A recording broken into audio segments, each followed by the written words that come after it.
Hola, soy el Pastor Memo y estas son tus gotas de gracia. Hoy grabando aquí desde esta preciosa localidad en Coral Springs, Florida. Y este video responde a la pregunta que me hiciera un amigo hace poco y para que le explicara sobre qué significa que estamos en el mundo pero que no somos del mundo. Y también se relaciona con la situación de crisis y de pánico que estamos viviendo hoy a causa de la pandemia mundial que se vive con el coronavirus.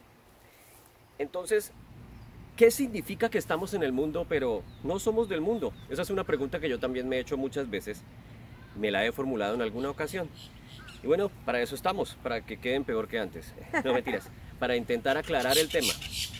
Y quiero iniciar esta reflexión hablando de la sociedad de hoy. La sociedad de hoy está en crisis. Vemos que la sociedad o el sistema social o cultural está en crisis. El humanismo es el sistema filosófico que reina en el mundo actual. El humanismo es el sistema de pensamiento que le da prioridad al ser humano como rector de todo asunto moral, todo asunto ético, y desestima la realidad divina o sobrenatural. Este sistema ignora la realidad del papel de Dios en el desarrollo moral y ético del hombre. Pero lo que vemos es que este sistema ha fracasado totalmente. El hombre en su autosuficiencia ha fracasado. El hombre ha fracasado en tratar de superarse por sí mismo, por lograr ser bueno, lograr ser moralmente correcto. El hombre separado de Dios está muerto espiritualmente y por lo tanto está imposibilitado para a sí mismo volverse moralmente bueno. Está imposibilitado, está en oscuridad, está perdido. No sabe cómo salir del laberinto en el cual se encuentra. El hombre está en este laberinto desde el principio de los tiempos, desde la caída de Adán y Eva. Y es de este sistema organizado, este sistema cultural, del que habla la Biblia cuando se refiere a mundo. En el Evangelio de Juan, en el capítulo 15, podemos ver también en el capítulo 17, en los versículos 14 y 20, cómo nos habla el Señor acerca de el mundo, acerca de su amor por nosotros y acerca de nuestra relación con Dios y con el mundo. Allí en el Evangelio de Juan, Jesús nos habla de esa relación íntima con el Padre y nos expresa el amor que Dios tiene por nosotros. Ese amor eterno, ese amor que no tiene fin. Pero aparentemente el mundo no quiere recibir este amor y se niega a aceptar el mensaje del Evangelio, despreciando a Jesucristo, despreciando sus enseñanzas y de paso despreciando a los creyentes. La palabra mundo en el original griego se escribe cosmos y en el contexto que el apóstol Juan menciona, no está hablando específicamente del planeta o del universo, que es una de las acepciones de esta palabra.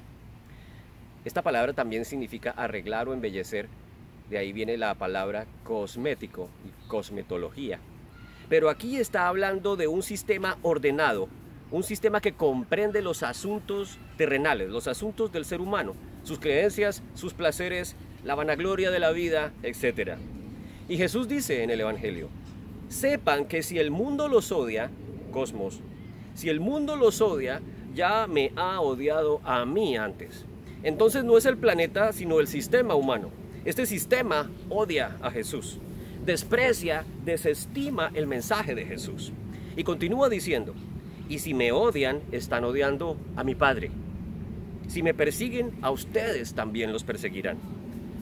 Vemos entonces que el mundo, ese cosmos separado de Dios, liderado por el humanismo, odia o desprecia lo divino, menosprecia lo sobrenatural, por lo tanto menosprecia el mensaje del cristianismo.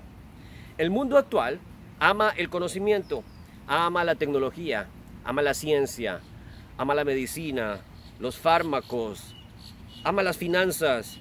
Vemos que hoy en Wall Street los sumos sacerdotes del dinero están oficiando allí en Nueva York y son adorados por el mundo. Si un científico descubre la vacuna contra el virus, el mundo lo aprecia.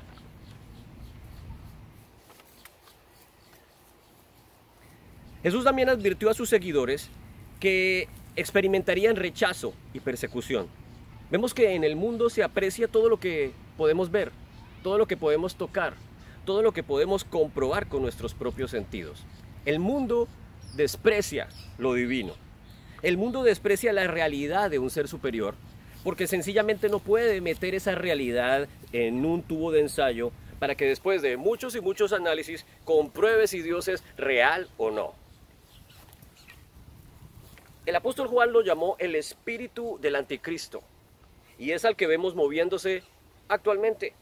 En la primera carta de Juan, en el capítulo 4, en el versículo, bueno, no recuerdo el versículo, pero está en el capítulo 4, dice más o menos: en esto ustedes conocen el Espíritu de Dios.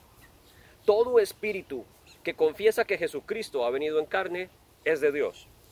Y este es el espíritu del anticristo, del cual ustedes han oído que viene y que ahora ya está en el mundo. Y luego añade que los falsos profetas son del mundo y el mundo los oye. Mas nosotros somos de Dios. Y el que conoce a Dios nos oye, mas el que no es de Dios no nos oye. Entonces fíjate,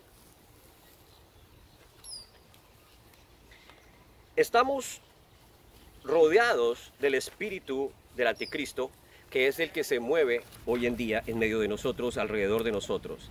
El mundo de hoy está preso por el espíritu del anticristo.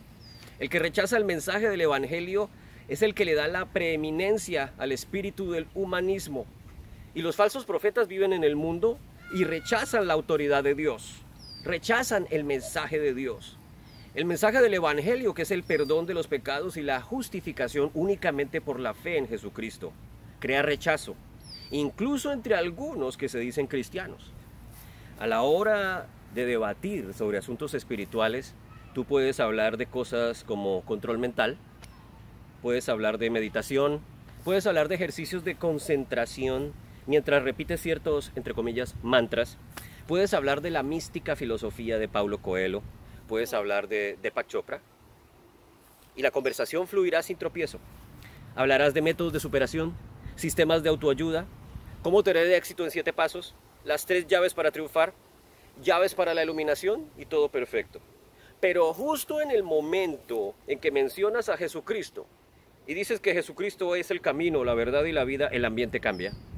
Hay tensión en el ambiente. Se pudiera oír como el scratch de esa vieja aguja de tocadiscos que raya el acetato. Te miran de reojo como pensando: ¿y de dónde salió este dinosaurio anacrónico? O dirán: oh no, otro fanático religioso. Bueno, ese es el espíritu del anticristo. No es un tipo con cuernos y vestido de rojo con un tridente.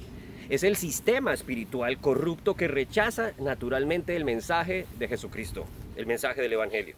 Y dicho sea de paso, es un sistema, para hablar en términos modernos, gerenciado por Satanás, mejor conocido como el diablo. Pero es justo en esos momentos en que tu convicción debe prevalecer y no tener temor, no desanimarte, no salir corriendo porque hay oposición o porque hay rechazo o reticencia al mensaje. Recuerda que como creyente tú tienes autoridad. Recuerda que tú eres un hijo de Dios, que estás escondido en Cristo, que el Espíritu Santo, que es el Espíritu de vida, habita en ti. El amor y el respeto obviamente deben primar en esos momentos cuando presentes tus argumentos y tu defensa de manera sobria y con la seguridad de que el Espíritu mismo cumplirá lo que está escrito en 1 de Pedro 3:15. Él pondrá las palabras precisas para proclamar y defender el Evangelio. Jesús dijo que en el mundo tenemos aflicción o tribulación, en Juan 16:33. Pero dice que confiemos porque Él ya venció al mundo. Estamos en el mundo y en este hay aflicción. En nuestra vida cotidiana, en el andar diario, hay problemas, hay obstáculos, estrés, dificultades. El sistema está corrompido, está en caos, está alejado de Dios, el sistema está en oscuridad, está corrompido. Pero el Señor te dice: confía, confía porque yo vencí al mundo. A pesar de que vivimos en un ambiente hostil, el Señor ya nos dio la victoria y nos guarda del mal. Esa es su promesa. Podemos leer en el Salmo 121, en el versículo 7, el Señor te protegerá de todo mal, Él guardará tu alma. Esa es su promesa. Nuestra parte es creer esa verdad. En 1 de Juan, capítulo 4, en el versículo 4 dice: ustedes son de Dios y han vencido a los falsos profetas, porque mayor es aquel, con mayúsculas, que está en el mundo. De igual manera, en el capítulo 17 de Juan, en el versículo 11, Jesús dice que no estará más en el mundo, pero pide al Padre que proteja a los que están en el mundo. En el versículo 15 Jesús continúa diciendo: Padre, yo no te pido que los saques del mundo, sino que los protejas del maligno. Tú y yo, cualquiera que cree en Jesucristo y su obra perfecta y única de la cruz, no somos del mundo, somos de Cristo, somos ciudadanos del cielo, estamos unidos a Cristo y al Padre, y el Espíritu nos ha sido dado como garantía de esta verdad. Somos peregrinos, como dice el viejo himno, peregrinos y extranjeros. No pertenecemos aquí. El sistema es extraño, es adverso, es hostil. Tu misión y mi misión es predicar las buenas nuevas y por el poder del Espíritu Santo romper las cadenas que atan a las personas del mundo para que pasen de pertenecer a ese mundo caído, pasen a pertenecer al reino de luz, al reino de Dios. Estamos en Cristo y esta unión hará que el mundo crea en Cristo. Tenemos una nueva naturaleza. Somos hijos, somos luz, somos ministros de reconciliación. Nos amamos entre sí, entre nosotros. Es decir, el fruto de la unión con Cristo y el Padre, ese es el fruto que el mundo va a ver. Y a consecuencia de esa unión íntima con Jesucristo, a consecuencia de esa realidad, el mensaje y el testimonio debe llevar al mundo a ser confrontado. Y mencioné antes que somos ministros de reconciliación. Y yo pensaría que esto se refiere, o cualquiera pensaría, cuando yo lo leía por primera vez, que se refería a que yo me tenía que reconciliar con mis enemigos o algo así. Pero lo que el apóstol Pablo afirma es que somos instrumentos de reconciliación. En 2 Corintios 5, versículo 18 al 20 dice: todo esto proviene de Dios, quien nos reconcilió consigo mismo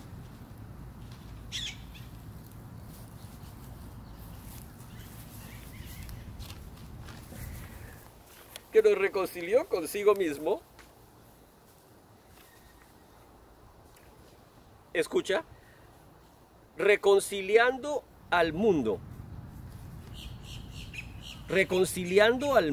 con Él mismo y no tomando en cuenta nuestros pecados. No tomando en cuenta los pecados de los hombres. Y nos ha encomendado a nosotros el ministerio de la reconciliación. Por lo tanto, nosotros somos como embajadores de Cristo. Como si Dios rogara por medio de nosotros: en nombre de Cristo les rogamos, reconcíliense con Dios. En nombre de Cristo nosotros somos aquellos que van esparciendo las buenas nuevas, invitando al mundo a que se reconcilie con Dios. Al que no conoció pecado, lo hizo pecado por nosotros, para que fuéramos hechos justicia de Dios en él. Por lo tanto, tú eres un embajador de Cristo. Eres un instrumento en las manos del Señor. Eres un instrumento para reconciliar al mundo de nuevo con el Padre. Para que el mundo conozca que hay perdón de pecados. Para que el mundo conozca y sepa que Dios quiere acercarse, perdonar al mundo, redimir al mundo y ponerlo así como lo soñó al principio, en Edén, antes de la caída. Queridos, vemos que el mundo está lejos de Dios o contra Dios, y tú y yo somos agentes de ese cambio.